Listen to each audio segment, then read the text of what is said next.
and girls. This poem for Friday is called In the Garden. And when I just read the title, the first thing I think about is our garden at school. Remember when we helped plant things for the garden? And then we did help like take the garden down when it was getting cold in the fall time, and we found the seed pods and leaves, and some of you found some crawly things in there. So that's what I think of before I even start reading it. I think about that garden. So let me read to you. I went out to the garden. I dug down in the mud. I pulled out a red radish and then a giant spud.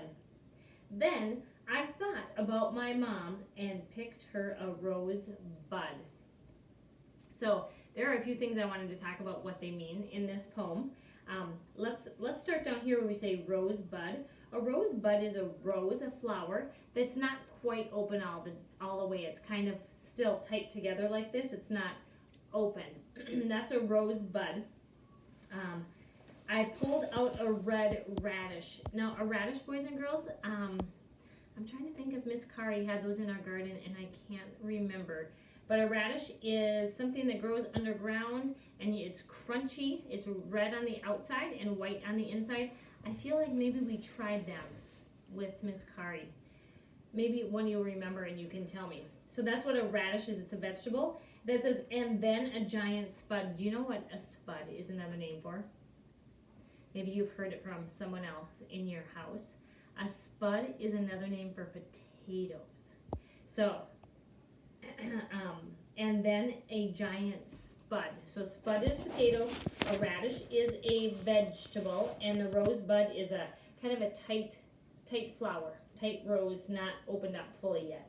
Okay, so our rhyming for the ud family is mud, spud, and bud.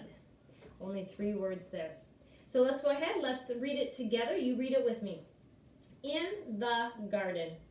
I went out to the garden. I dug down in the mud. I pulled out a red radish and then a giant spud. Then I thought about my mom and picked her a rose bud. That's right.